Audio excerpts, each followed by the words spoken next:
Student, ये मेरा video number 7 है और इसमें हम कुछ और अकाउंटिंग टर्म्स के बारे में बात करेंगे, ठीक है ना।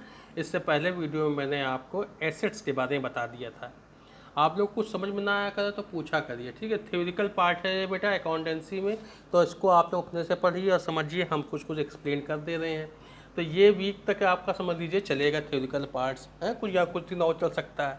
मेरे ख्याल से 15 अगस्त तक, 15 अगस्त के बाद आपको न्यूमेरिकल पार्ट्स पढ़ाएंगे। लेकिन आपको कुछ ये अकाउंटिंग टर्म्स के बारे में बात करनी पड़ेगी। जैसे हम एसेट्स के बारे में बात करते हैं तो समझ जाइए, डेटर्स के बारे में बात करते हैं तो समझ जाइए हम किसके बारे में बात कर रहे हैं, ठीक है। फिलहाल आज हम बात कर रहे हैं एक्सपेंसेस। एक्सपेंसेस क्या होता है? Expenses is the cost incurred is producing goods and services for selling purpose. Expenses क्या होता है बेटा? एक्सपेंसेस जो होते हैं उसमें आपका कोई गुड्स आप बना रहे हो, मान लीजिए पेज नंबर 2.8 में उसको लिखा हुआ है कि expenses is the cost incurred in producing goods and services for selling purpose. अगर एक कोई गुड्स बना रहे, मान लो ये पेन बना रहे हो, तो पेन बनाने में और उसके बेचने में जितना भी खर्चा लगा होगा उसको एक्सपेंसेस कहते हैं। इसको कॉस्ट ऑफ गुड्स सोल्ड भी बोल सकते हैं, ठीक है। ये चीज़ है, क्लियर हो गया।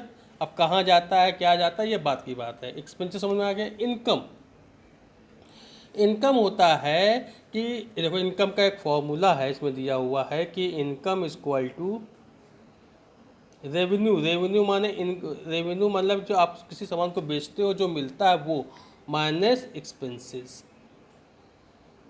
ठीक है।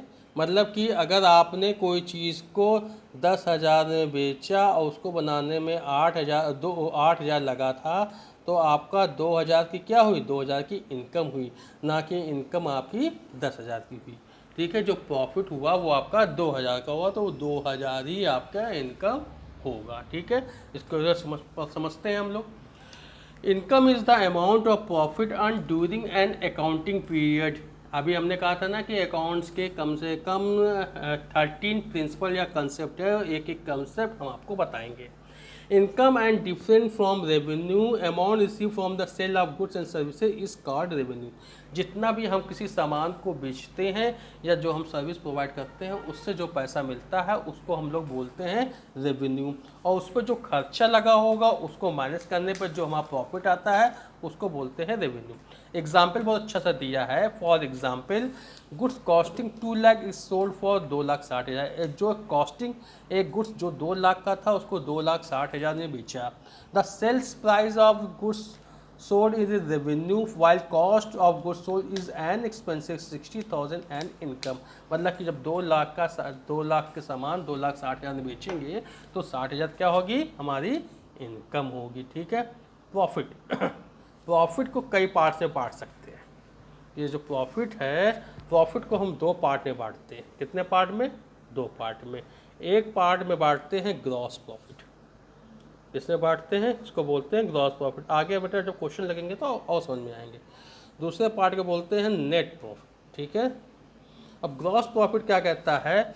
ग्रॉस प्रॉफिट कहता है कि आपने कोई सामान 10,000 का लिया और क्या कहते हैं उसको 8,000 में बेच दिया, ये ग्रॉस प्रॉफिट हो गया, ठीक है।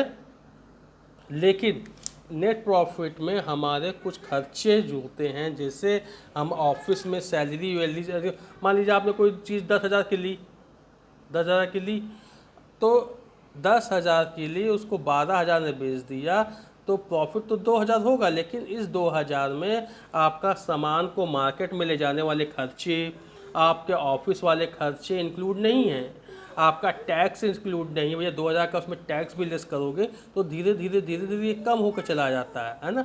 अब 1,400 होगी, ये 1,400 आपका नेट प्रॉफिट होगा और ये 2,000 आपका क्या होगा? ग्रॉस प्रॉफिट होगा, ठीक है। नेक्स्ट आपका जो आएगा वो आएगा गेन। भैया प्रॉफिट और गेन बहुत थोड़ा सा डिफरेंट होता है। अगर आप देखेंगे 10th में तो आप सिनोनिम्स है दोनों, तो प्रॉफिट को देखेंगे तो गेन बोलते हैं। तो अब गेन को क्या होता है?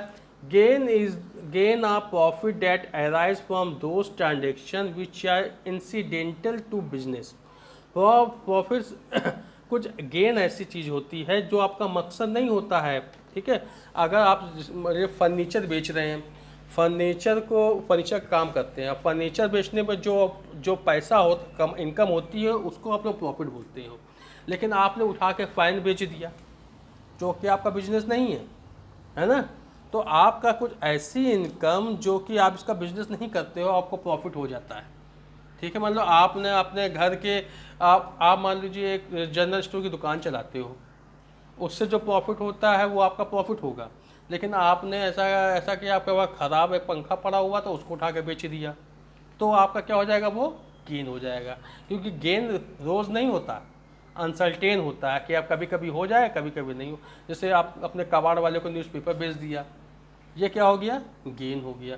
जिसका काम नहीं करते हैं, जिसका आप काम करके प्रॉफिट कमाते हैं वो प्रॉफिट, और जो का काम नहीं करते हैं आपको कुछ पैसे मिल जाते हैं वो आपके गेन।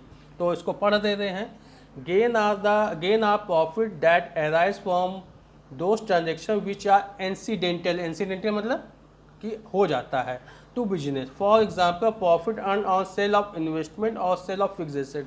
भैया कोई फिक्स एसेट होती है, बताया ना फिर इससे पहले, तो वो बेचने के लिए तो होती नहीं, लेकिन आप बेच देते। जैसे मान लीजिए आपके कॉलेज की कुछ बेंच खराब हो जाती है तो उसको बेच देते हैं कि उससे कुछ पैसा आ जाए, तो वो आपका गेन होता है। ठीक है ना।